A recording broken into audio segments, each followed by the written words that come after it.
So they do key in, and that's actually a lot of what Dr. Clark will go over with the acute coronary, and especially with his mega code, we'll be doing that. So, do you need me to do anything for that? Or, You're okay. Hi. So yeah, we're just going to start. Let me give a scenario, and we'll just kind of talk through it, I think, initially. And obviously you can look at the algorithm, and we'll start answering some of the questions that we had while we were watching the MegaCode video. So, let's see, actually let's do an in-hospital. Maybe a little easier for us to wrap our head around here a little bit.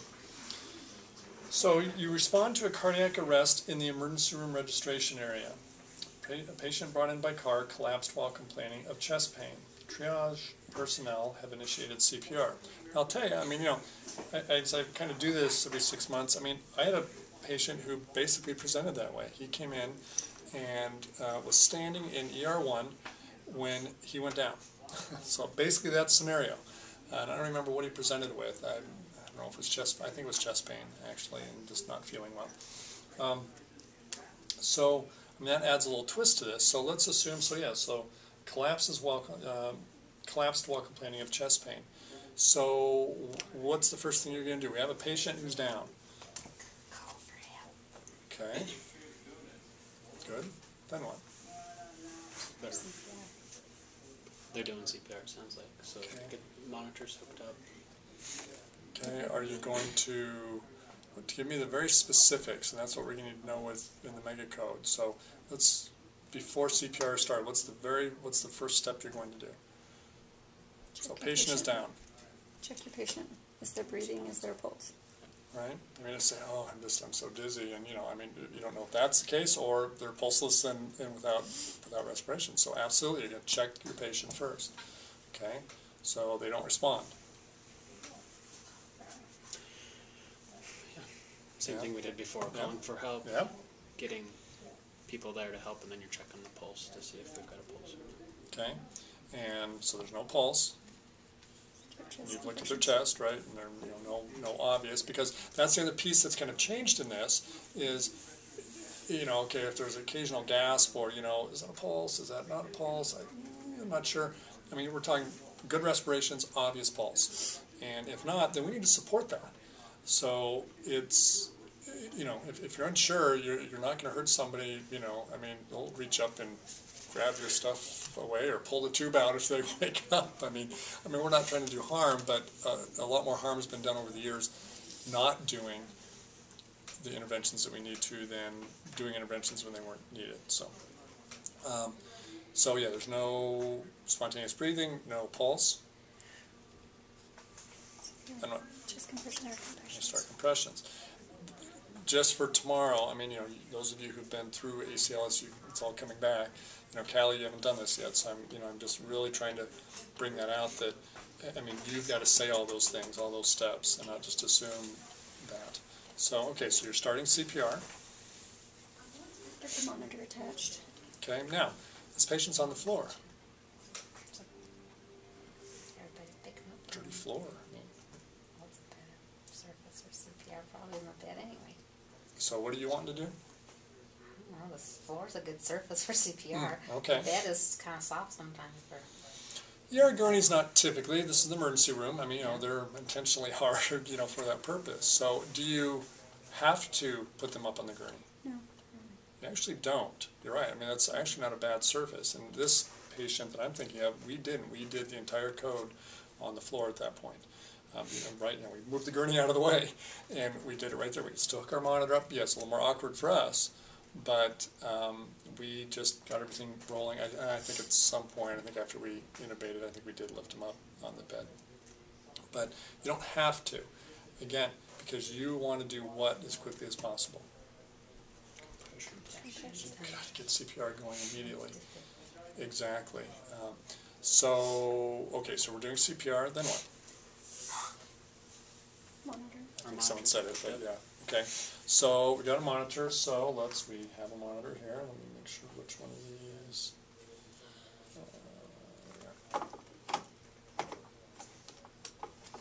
Let's get you an active rhythm.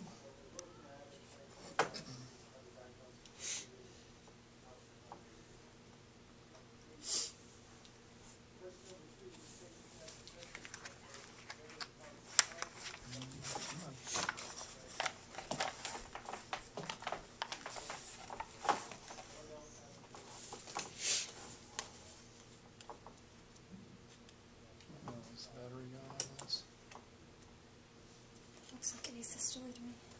Me too. What's that? On this Asystole one, to we'll me. just do CPR. Christy, I don't know, I think we're, batteries are dead on this. This one, Yeah, just do that other one.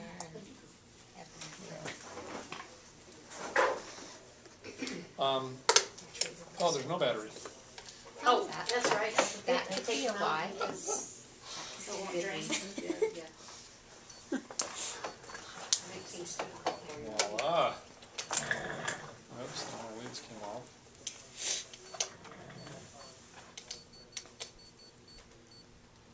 Okay, so that's the rhythm we have. We've got monitor, that's the rhythm. So what That's rhythm your is song? that? You said pulses. Initially, the pulses weren't there. That's why we started CPR. So Correct. pulses are not there with that. Is there going to be a pulse then? No. Typically. Just I be mean, there. back to, Typically. typically, because I mean, here's the tricky part with this algorithm is, let's see.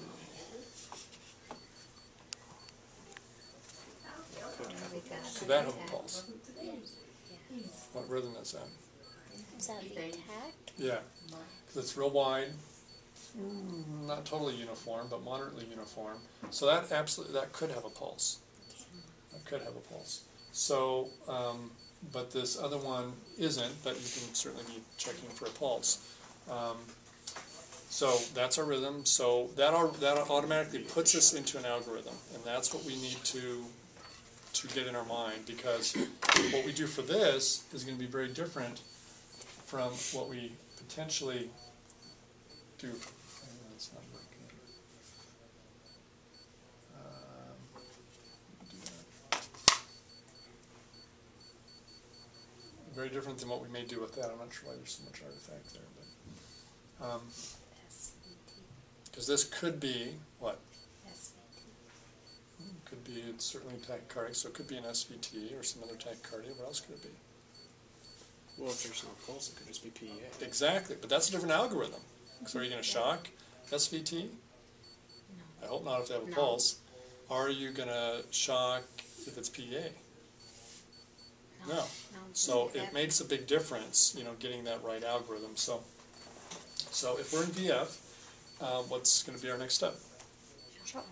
Shock. With how much? 200 defibrillate. I guess we probably better differentiate between defibrillate and cardiovert, because shock is different. Like the SVT, you could technically shock, but it's actually cardioversion rather than So we're talking defibrillation. Exactly. So you should say defibrillate, or you should say cardiovert. Okay, so we're going to defibrillate. Yes, at 200. Okay. Oh, that's better. Just put it back on. Then what? Resume CPR immediately. Okay, why not check for a pulse? We just did something. Maybe it worked. That's okay. I think It'll be all right. the 2 rounds. I mean, Give the it 2 2 minutes to work.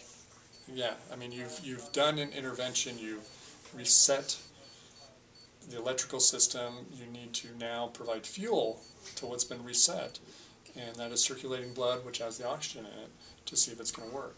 Okay. Most of the time, it's not going to be no pulse to a huge bounding, beautiful pulse. It's going to ramp up a little bit when that part, hopefully, you've kind of got the spark, hopefully with the defibrillation, and now you're wanting to throw fuel on that little spark. So you're not going to check a pulse right now. You don't want to take the time, or take the additional time. So you've shocked, then what? You've said it, I guess, already. You're going to resume CPR, right? Minimizing that interruption. You're going to want to minimize chest compression interruption to what? Less than, ideally less than 10 seconds. I know our defibrillator, the main one that we use, if I remember right, takes somewhere between 6 and 8 seconds to charge. Seems like it's 8 to 9 seconds for the AEDs, but our other one is a little quicker. Okay, so we're going to resume CPR, then what? IV or IO access. While you're doing Hopefully CPR. that's done. Yeah. Call for epinephrine to be ready to be put in once. So what if you don't have access yet? Just continue CPR. Okay, yeah. Absolutely. if it's difficult, then IO, like you said, is super fast. Yeah, I mean, at that point, certainly, if you don't have an advanced airway, now, which advanced airway can potentially help you when it comes to drugs? ET2. It's got to be an ET tube, really. So, I mean, you can do that as an option. That wouldn't be my first option, but we've got to be thinking about IO, and I have to think about an IO because you can do that really quite quickly. Where can you put an IO? Tibia is the first place. Tibia. Where on Tubular tibia? tibia, just below the tuberosity. Right. Also put it on the, We actually did that our last code. We didn't want to waste any time, so we called for this. It was taking a little bit of time, so we did an IO, and it got placed about the same time as this finally got placed. So we had 2 good IVs, and it worked well from there. But Yeah, everybody know where the tibial tuberosity is? Right, it's a little bump below your knee. Yep. Okay, so, you know, a couple finger breaths, 3 centimeters or so below that is where you're going to go. What are the other ones you were mentioning, Lorna? you can put it on top of the iliac crest. Right, the iliac crest. Not really on top Now, of, but the CPR though, you wouldn't want to put in sternum, but you can put them in can, sternum, but it- you wouldn't, Humerus. it's kind of in the way. right, yep, the proximal humerus, There's a place on and, the ankle. yeah, which one, which side? Okay, and then it's Medial? Is it medial? medial. Remember? I'm not sure. Medial, yeah, medial There's a malleolus. spot right I above finally it, got too. that in because the tibia obviously is a bigger bone than the fibula, so There's one right above it. medial malleolus, yeah. So those are some of the common areas. The proximal tibial plateau is going to be, or not tibial plateau, but in front of the tibia is going to be, I think, the main go-to place. So absolutely. So yeah, getting IV access becomes, you know, as we're calling for help and starting all this, that'll be one of the multitasking things. This isn't all just linear. And, you know, this happens and you can't do, you know, you got to do A first and then B and then C and, you know, going down the line. A lot of this stuff is happening all at once. So, okay, so let's assume we've got ID access. We've done 2 shocks, or We've done one no, shock. we've done we're 1 in shock, CPR. and we're on the second round of 2 minutes. Okay, then what? After the 2 minutes, we can Rhythm analyze. check and pulse check at the same time. Okay, when are you going to consider epinephrine? Somebody's saying epinephrine. And that was For the part of what I second think Peter CPR. was saying. Pardon me? The second CPR. Well, if you had it drawn up right after the shock and during that You could second do setup, it you could do it during there, or you could do it after you've done the pulse check, right after you've done the second shock, if that's advised, or the second. Yeah, you pulse can, check, rhythm check. I mean, as the algorithm says, we've done, you know, our initial, we've shocked once, you're doing the 2 minutes, so it's kind of after that first 2 minutes is then when, you know, and if you're going to shock again, great, but then you're going to be looking at medicines. In your first category are the pressor agents, okay, and so we have the 2 medicines, right? We've got epinephrine and vasopressin. So that'll be our next step. So which one do you want to use? Heavy. Okay, so what's the dosing? 1 minute. Okay, and can be repeated, 3, 3, 5. okay, to a maximum of Much as you maximum, wanna correct, correct. What's the alternative then? Vasopressin. 40 units, yeah. And when can you give that? First or second dose. Exactly. Instead of epi. And then do you repeat that in 3 to 5 minutes? I've only used it once. I've only used it once, and then I go back to epi if I've How soon? 3 to 5 minutes. Actually not. Really 20 minutes. Vasopressin lasts a while. So that's going to be 20 minutes, which everybody kind of, it's daunting because it's like, what am I going to do? You know, there's nothing to do now. That's on board, but there's usually quite a bit to do. You're still working on advanced airway. You're then moving to our next, drug class. There's shocking. There's a lot going on, but 20 minutes with that. I've not used it yet. I know Jack has, but you can. So yeah, it's either the first. As you're using a pressor agent, you can use that first, or you can give an epinephrine, which is what the video shows, epinephrine. Then 3 to 5 minutes after that, you can use another pressor, whether it be epinephrine again, or you can use the vasopressin, but then you're waiting 20 minutes.